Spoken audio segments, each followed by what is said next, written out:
वक्रतुंड महाकाय सूर्यकोटि समप्रभ निर्विघ्नं कुरु मे देव सर्वकार्येषु सर्वदा। गणनाथ सरस्वती रविशुक्रो बृहस्पतिः पंचैतानि स्मरे नित्यं वेदवाणी प्रवर्तते। गुरुर्ब्रह्मा गुरुर्विष्णुः गुरुर्देवो महेश्वरः गुरुः साक्षात् परं ब्रह्म तस्मै श्री गुरवे नमः। नमस्कार। आज वैशाख शुद्ध पंचमी के दिन भगवत पूज्यपाद श्री शंकराचार्य जी के जयंती के पावन अवसर पर हम आचार्य श्री चरणों की कुछ सेवा करने का मन में प्रयत्न करते हुए, विचार करते हुए थोड़ा प्रयत्न आपके सामने प्रस्तुत करते हैं।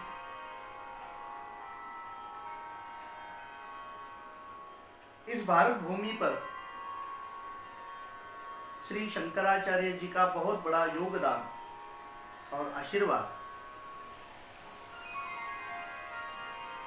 हमारे हिंदू धर्म के लिए बहुत महत्वपूर्ण है। वैदिक संस्कृति उसे भूल नहीं सकती।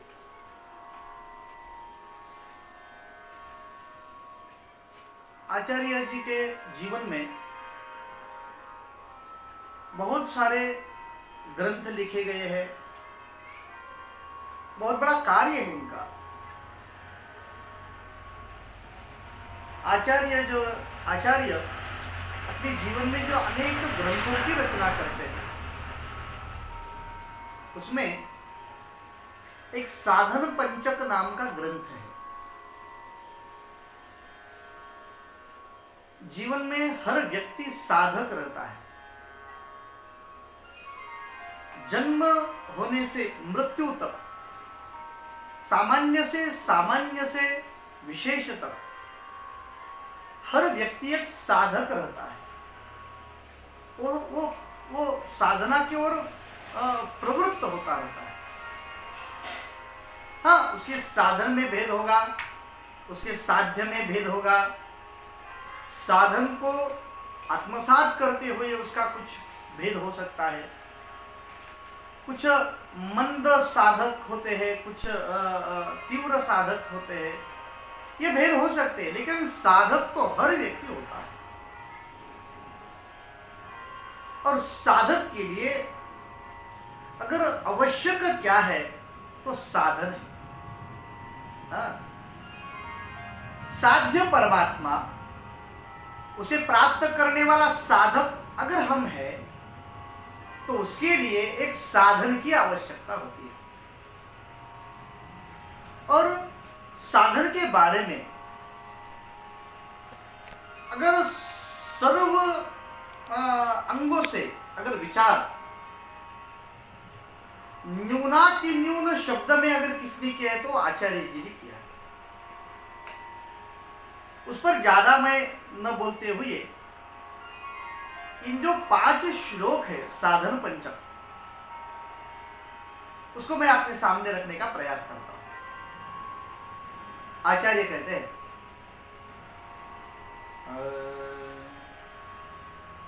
वेदो नित्यमधीयताम् तदुदितं कर्म स्वनुष्ठीयताम्। आचार्य जी एक एक आज्ञा, एक एक साधन साधक के सामने प्रस्तुत करते हैं।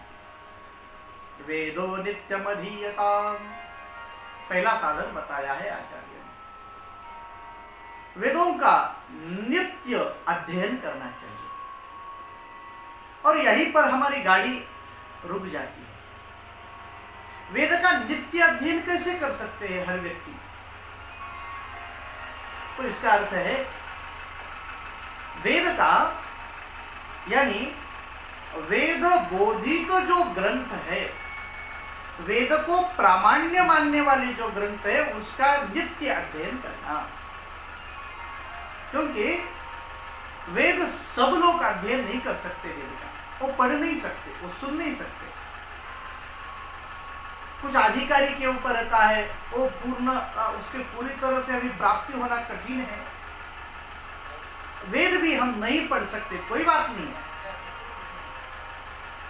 वेद के बाद वेद, उपनिषद, पुराण और संतों के ग्रंथ, ये पूरे वेद के ही अनुसरक है, वेद के ही रूप है। इसलिए शास्त्र का अध्ययन करना, वेदांत शास्त्र है, उसका अध्ययन करना, उसका अभ्यास करना, या तो पुराण है,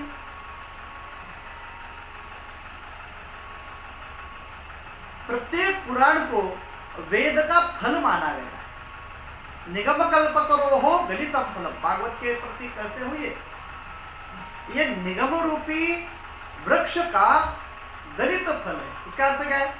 कुछ और भी फल है तो बाकी पुराण उसके अन्य फल है, या तो इतिहास वगैरह। भगवान वेदव्यास महर्षि ने जो महाभारत ग्रंथ लिखा है वो पंचम वेद कहलाता है। या तो हमारे महाराष्ट्र भाषा में तुकाराम महाराज का जो ग्रंथ है गाथा, उसे हम पंचम वेद बोलते। तो इसका अर्थ क्या हुआ? वेद का अनुसरण करने वाला जो जो ग्रंथ तुम्हें दिखाई दिए, और पूरे भारतवर्ष में हर राष्ट्र में, हर विभाग में अन्य अन्य ग्रंथों की निर्मिति वहां के साधु संतों ने की। उन संत के साहित्य का अभ्यास करना, यही वेदोन्नित्य में दिया था। तदुदितम कर्म स्वनुष्ठीयता। और वेद के अनुसार जो कर्म बताए गए हैं, उन कर्मों का अनुष्ठान करना। ऐसा है, ज्ञान केवल बोलने की भाषा नहीं है, उसको आत्मसात करना आवश्यक, उसके अनुसार आचरण करना। और ऐसा कहा है, जो आचारहीन है उसे वेद भी पवित्र नहीं कर सकते। इसलिए हमारे शास्त्रों में, हमारे पुराणों में ज्ञानी से बढ़कर जो आचरणशील है उसको माना गया है। तो इसलिए आचार्य के तदुदितम कर्मस्वनुष्ठीयताम, उसके अनुरूप कर्म तेनेशस्य विधीयताम अपचितिः कामे बतिस्त्यज्यताम। और वेदों के द्वारा जो बताया गया कर्म है, उस कर्म से दो साध्य माने गए। एक है स्वर्गाधिक फल, इस लोक में धन पुत्र आदि का बना, तो उसके लिए उसका आचरण नहीं करना। तेन ईशस्य परमात्मस्य, परमात्मा का आराधन करना, परमात्मा की पूजा करना। और जो काम्य कर्म होते हैं वो काम्ये मतिस्त्यज्यताम्, काम्य कर्म के प्रति जो मति है, जो बुद्धि है, जो लगाव है, उसे छोड़ देना चाहिए। फिर आचार्य कहते पापोग परिधूयता। ऐसा है, मनुष्य का जीवन है तो उसमें पाप होगा, कृत है, अकृत है, ज्ञात है, अज्ञात है। जो पाप का संचय हुआ है, जो पाप हमारे पास है, उसको धो डालना चाहिए। उसको धोने के जो प्रकार बताए गए, एक तो उसका जो प्रायश्चित्त है उसे ले लेना, या तो भगवान नाम संकीर्तन करना, या वो कर्म निष्काम स्वरूप से करने से भी मनुष्य के यहाँ पर पाप का नाश होता है। पाप का ओघ, पाप का संचय नष्ट कर देना, परिधूयता। भव सुखे दोषोनुसंधीयता, बहुत सुंदर पद गाया है आचार्य। भव सुख यानी संसार में हमें जो जो सुख दिखाई देता है, वो प्राप्त होता है उसमें दोष का अनुसंधान करना। पुत्र प्राप्त हुआ ये विशेष बात नहीं है। पुत्र प्राप्त होने के बाद हमें तो फिर उसके शिक्षण का करना पड़ेगा, उसका सब करना पड़ेगा। ये उसका दोष को देखो। अगर तुम्हें साध्य प्राप्त करने की इच्छा है फिर कहते आत्मेच्छा व्यवसीयता, आत्म जिज्ञासा अंतःकरण में प्रकट करो, उसे बढ़ाओ, उसको प्रयत्न के प्रवाह में प्रवाहित करो। आत्मेच्छा व्यवसीयता। और इसके लिए जो कर सकते हैं वो हमें करना है। क्या करना है उसके लिए? आचार्य जी कहते हैं निजग्रहात् तूर्णम विनिर्गम्यता। निजग्रहात् अपने घर से जल्द ही बाहर निकलना चाहिए। निजग्रहात् बाहर निकलना इसका अर्थ घर छोड़ के जाना ये तो आचार्य को है ही अपेक्षित। संन्यस्त प्रवृत्ति धारण करना ये तो है भी, लेकिन उससे भी अच्छा ये अर्थ को अगर हम आज के विचार में लिए तो ऐसा हम विचार कर सकते हैं कि घर में जितना मोह है उसे जल्द से जल्द बाहर जाए। निजग्रहात् तूर्णम विनिर्गम्यता। द्वितीय श्लोक में आचार्य ने कहा संग सत्सु विधीयता। साधु पुरुषों के साथ संगति करना। सत्संगति का तो बहुत बड़ा महत्व कहा गया है। सभी साधनों में सत्संग श्रेष्ठ कहा गया है।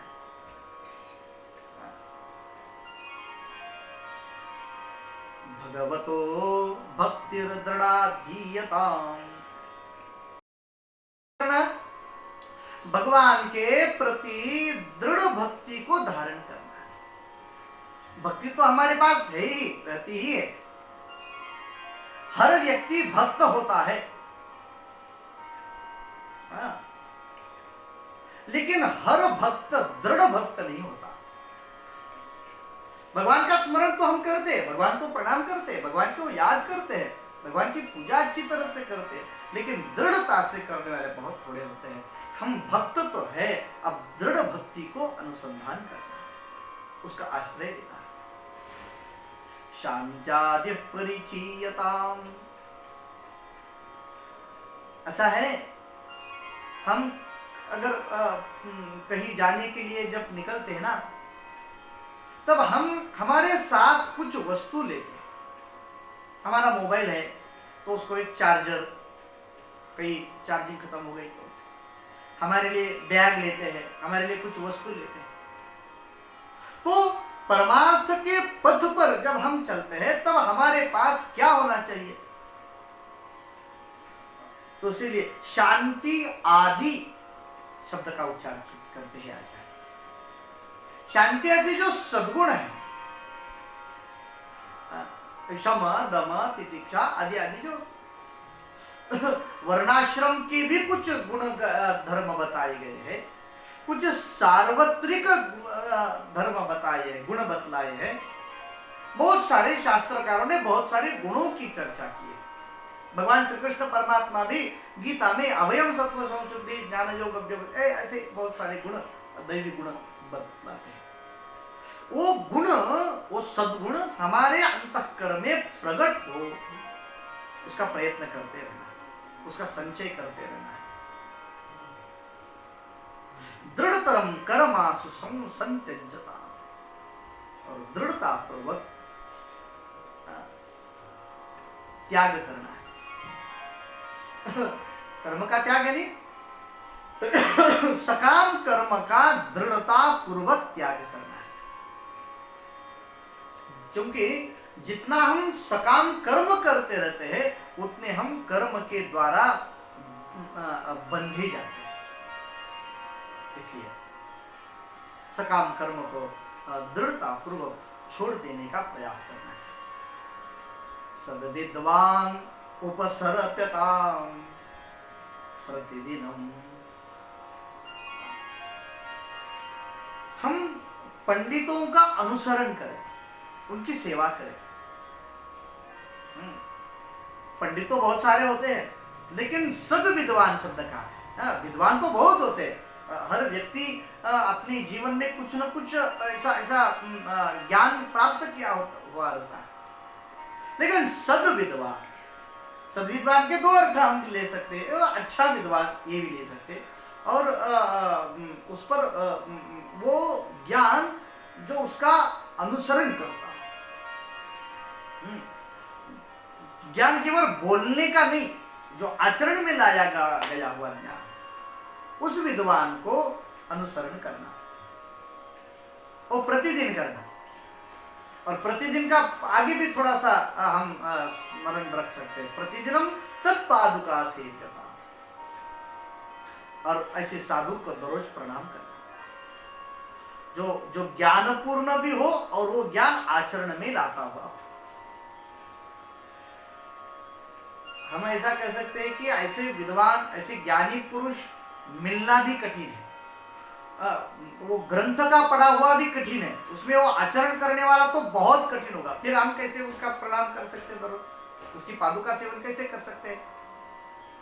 ऐसा है हमारे यहाँ पर जैसे भगवान की मूर्ति बताई गई है, वैसे साधुओं की मूर्ति का विचार थोड़ा कम होता है। हर स्थानों पर साधु के मूर्ति के बजाय उसकी पादुका रखी गई है। हमारे जो सदगुरु है, हमारे जो आत्मगुरु है, या हमारे यहाँ पर जो संत महापुरुष है, उन संत महापुरुषों के पादुका का सेवन करना, यही प्रतिदिनम तत्पादुका सेवन। ब्रह्मैकाक्षरमर्थताम्। फिर आचार्य श्री कहते हैं एकाक्षर ब्रह्म का ध्यान करना है, जिज्ञासा करनी है, उसका अर्थ करना है, उसकी कामना करना है, उसके प्राप्ति का प्रयत्न करना है। एकाक्षर ब्रह्म यानी प्रणव, ओम, ओंकार का ध्यान, ओंकार का मनन चिंतन करना। श्रुति शिरो वाक्यम समाकर्ण्यताम्। श्रुति वेद के जो शिरो वाक्य है, महावाक्य जिसे कहते हैं, चार वेदों के चार उपनिषद से चार महावाक्य चुन लिए गए। सर्वं खलु इदं ब्रह्म, अयम आत्मा ब्रह्म, तत्त्वमसि, अहम ब्रह्मास्मि। ये जो चार महावाक्य है, उसको सुनना है। यानी वो जो हमने पहले गुरु का जो स्मरण किया, जो पंडित का अनुसरण किया, पंडितों की जो पादुका का पूजन किया, उनसे क्या लेना है? ब्रह्माक्षर और महावाक्य का स्मरण। ये दोनों साधना उनके द्वारा हमें प्राप्त करनी है। तीसरे श्लोक में से कहते हैं वाक्यार्थश्च विचार्यता। अब जो वाक्य चार बताए गए, चार उपनिषदों के, वो चार वाक्यों का अर्थ निश्चित करना, विचार करना है उसका। सर्वं खलु इदं ब्रह्म, ये सब ब्रह्म है। ये वाक्य बोलने के लिए नहीं है, उसका विचार करना है। अयम आत्मा ब्रह्म, इसका अर्थ क्या है? उसका विचार करना। गुरु के सानिध्य में बैठकर उनका श्रवण करते हुए उसका विचार करना। तत्त्वमसि, गुरु आचार्य बोलते हैं कि वो ब्रह्म तुम हो। तो वो ब्रह्म मैं कैसे हूं, किस प्रकार से हूं, उसका विचार करना। और फिर अहम ब्रह्मास्मि, मैं ब्रह्म हूं। मैं ब्रह्म कैसे हूं? ब्रह्म में जो लक्षण बताए गए हैं, ब्रह्म में जो विचार किया गया है ब्रह्म के अनुसंधान में, वो सब मुझ में है, कैसे है, उसका विचार करना। श्रुतिशिरः पक्ष समाश्रियता। फिर आचार्य जी कहते हैं कि जो उसका जो महा चार वाक्य है, उसका अर्थ हमारे ध्यान में लाते हुए उसका अनुभव भी हमें स्वीकारना है। फिर आचार्य श्री कहते हैं दुस्तर्कात् सुविरम्यता। दुस्तर्क से दूर होना है। ऐसा है कि तर्को नावलंब्य, ऐसा कहा गया। तर्क का आश्रय ही मत लेना, क्योंकि ब्रह्म तर्क से सिद्ध नहीं किया जा सकता। नतांश तर्के न योजये, तर्क से उसका हम चिंतन नहीं कर सकते।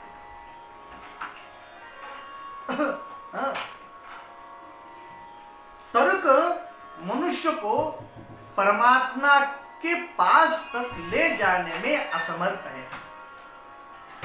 उसके लिए श्रद्धा ही आवश्यक है, इसलिए तर्क नहीं करना। शुद्ध साधु के पास से शुद्ध ज्ञान प्राप्त करते हुए उस पर दृढ़ श्रद्धा रखते हुए उसका आत्मचिंतन करना है, तर्क का विचार नहीं। वो तर्क का विषय जब आता है तो उसे दूर करते हैं। दुस्तर्कात् सुविरम्यता, अच्छी तरह से उसे दूर करना है। श्रुतिमत तर्कोनुसंधीयता, फिर तर्क की कोई आवश्यकता ही नहीं है क्या है? श्रुति के मत का अनुसरण करने वाला जो तर्क है उसको स्वीकार करना है। यानी ऐसा है, अन्य किसी भी कारण के लिए तर्क तो श्रुति के अनुरूप जो तर्क है, अनुकूल जो तर्क है, उसका अनुसंधान करना। यानी ब्रह्म वाक्य को जो मुख्य 4 वाक्य बताए गए हैं उनको दृढ़ करने के लिए जो तर्क की आवश्यकता है उसका स्वीकार करना। और फिर ब्रह्मैवास्मि विभाव्यताम्, मैं ब्रह्म हूं, मैं ब्रह्म हूं, ब्रह्म एव अस्मि, इसका अर्थ है मैं ब्रह्म ही हूं। ऐसी नित्य भावना करना, ऐसा ख्याल करना, मैं ब्रह्म ही हूं। अहरः गर्वः परित्यज्यताम्, और उसके लिए क्या करना है? अभिमान को छोड़ देना है।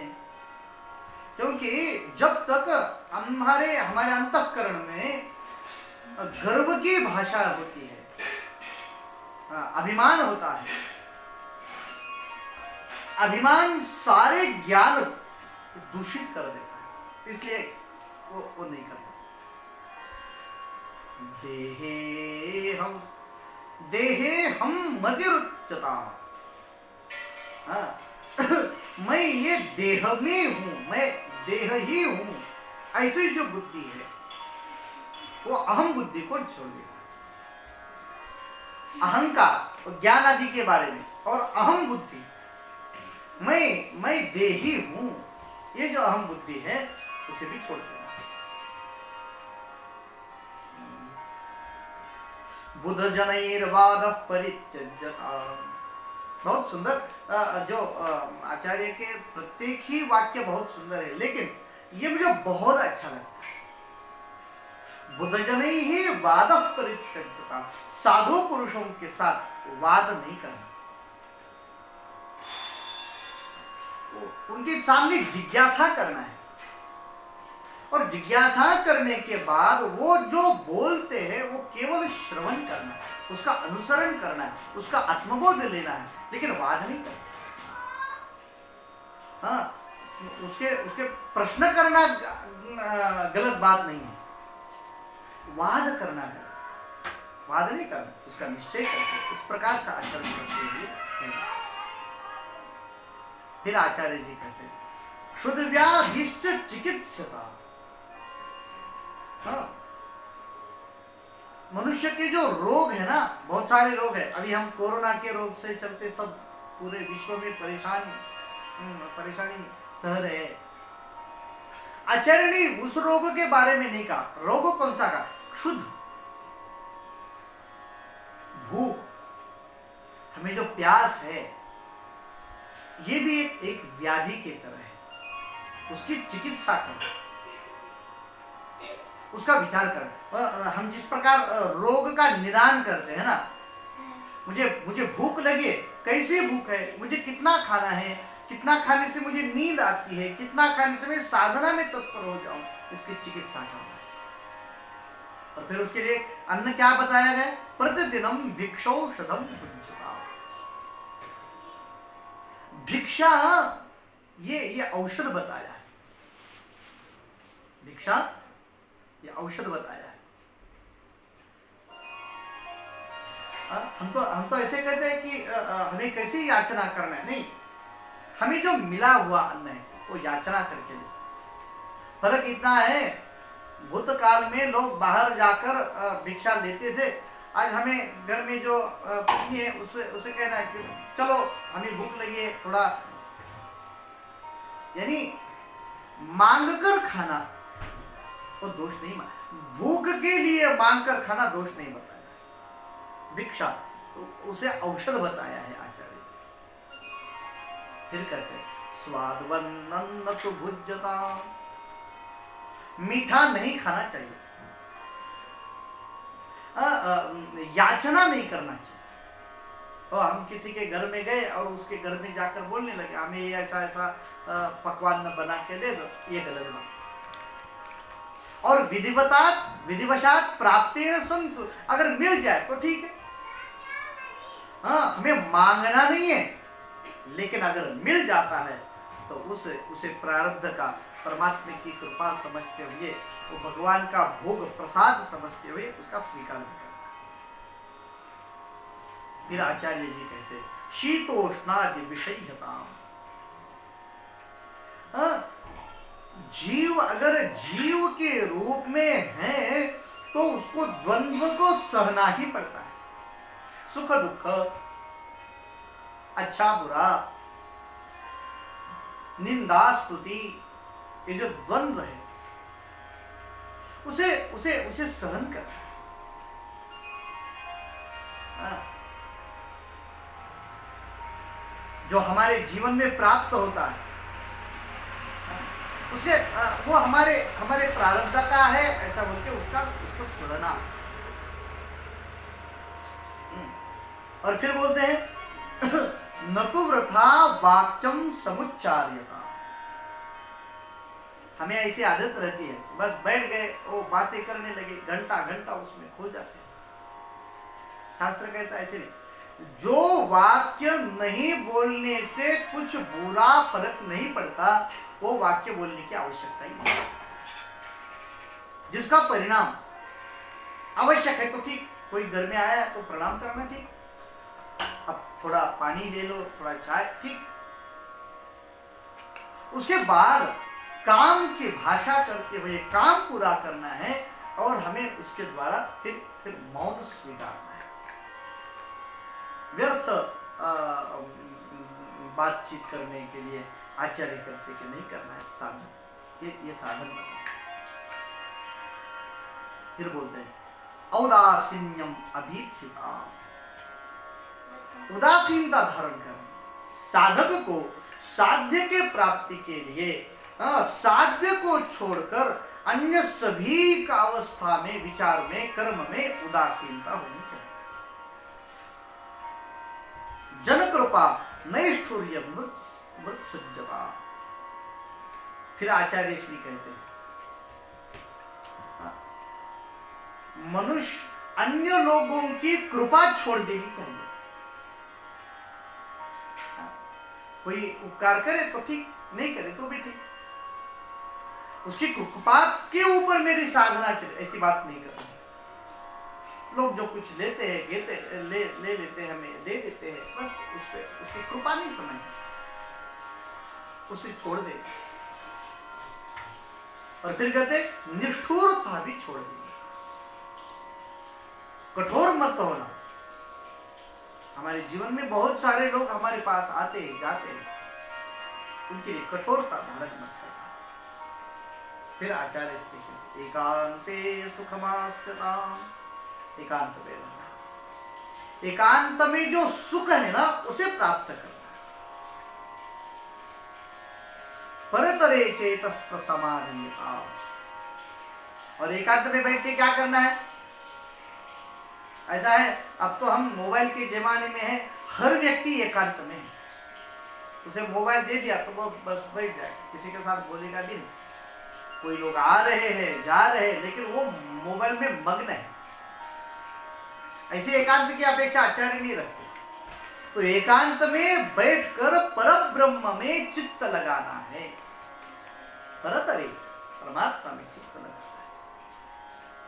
पूर्णात्मा सुसमीक्षता। फिर आचार्य जी कहते हैं कि हमारा जो आत्म तत्व है उसका पूरा विचार करना है, वो परिपूर्ण है ऐसी भावना करना है। पूर्णमेवावशिष्यते, वो उसमें जितना भी व्यवहार करो आखिर पूर्ण ही रहता है। हाँ? तो उसको धारण कर रहा है। जगदिदम तद बाधितम दृश्यताम। ये जो जगत है ना, उस पूर्ण के द्वारा बाधित हो चुका है, यानी वो पूर्ण है, उसके सिवा और कुछ है ही नहीं। इसका ध्यान कर, उसका विचार करना है। फिर आचार्य श्री कहते हैं प्राकर्म प्रविलीयता। हमारे जो संचित कर्म होते हैं, जो पिछला जो कुछ किया हुआ कर्म है, उस कर्म का नाश करना। अभी पिछले कर्म को नाश कैसा करना? पिछले कर्म का नाश करने के लिए ऐसी कोई वस्तु है कि जो पिछला कर्म, अगर ऐसा होता तो सब लोग पिछला कर्म नष्ट कर देते जो बुरा है। ऐसा अर्थ नहीं। पिछला जो सत्कर्म है उसे दूसरे को दे देना है। मेरे पास कुछ पुण्य है, वो पुण्य सत् कार्य के लिए जोड़ देना। और जो पाप है उसका फिर आगे भी विचार आने वाला है, उसका जो पाप है वो भोग कर नष्ट कर देता है, उसको खत्म कर देता है। चित्ते बलात् नाप्युत्तरैश्लिष्यताम्। और फिर कहते हैं ज्ञान के बल से जो अब हम कर्म कर रहे हैं उसे लिप्त नहीं होना है।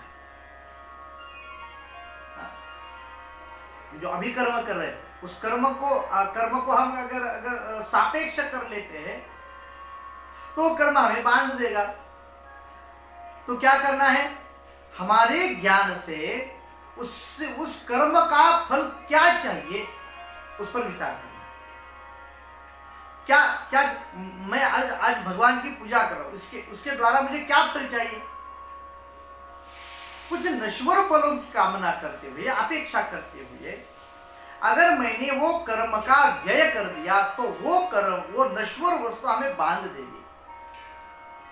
इसके लिए बलवान ज्ञान के निश्चय के द्वारा उस कर्म में लिप्त नहीं होना, उस कर्म से बहुत अच्छी तरह से छूट जाए, कुशलतापूर्वक उस कर्म के बंधन से छोड़ दे। कर्म तो करना है लेकिन उसके बंधन से ज्ञान के द्वारा अपने आप को छुड़ा लेना है। फिर कहते प्रारब्धम तिह बुज्जताम। हमारा जो प्रारब्ध है, इसलिए तो हम बहुत सारे साधु जीवन को ध्यान में रखते हैं। वैसे उनकी सामर्थ्य शक्ति होती है कि वो अपने इच्छा के द्वारा, अपने संकल्प के द्वारा अपना पूरा बुरा कर्म नष्ट कर दे सकते, लेकिन नहीं, वो भोग कर नष्ट कर देते।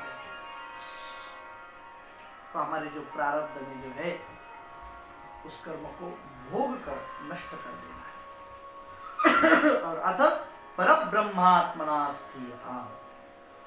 और फिर जीव को चाहिए कि परब्रह्म में एकीभूत होकर, एकाग्र होकर स्थिर हो जाना चाहिए। यही साधन है। और आचार्य श्री कहते हैं यश्लोक पंचकमिदं पठते मनुष्यः। ये जो 5 श्लोक है साधन पंचक, संचिन्तयत्यनुदिनं स्थिरताम् उपेत्य। मन की, चित्त की स्थिरता धारण करते हुए इसका जो विचार करेगा, इन 5 श्लोकों के जो हमने बहुत सारे विषय बताए, तो फिर क्या होगा? तो शीघ्र से शीघ्र उसका चित्त प्रसन्न हो जाए, मन प्रसन्न हो, और मन प्रसन्न होने के बाद वो उसे परमात्मा में प्राप्त करते हुए संसार के दावानल को जलाकर नष्ट कर देगा और पर ब्रह्म में शांत होकर आत्म कल्याण की ओर बढ़ेगा, आत्म कल्याण को प्राप्त कर लेगा। ये विचार आचार्य श्री हम सभी जीवों को देते हैं। इसलिए आज आचार्य के स्मरण करते हुए इनका जो विचार है वो उन्हीं के चरण में समाप्त करते हैं। श्री शंकराचार्य जी का जीवन बहुत श्रेष्ठ है, उनकी कुछ सेवा करने का विचार करते हुए ये सारा वाक पुष्प उन्हीं के चरणों में समर्पण करते हुए उनका पुनः प्रणाम करते हुए हम वाणी को विराम देते हैं। पूज्यपाद शंकराचार्य भगवान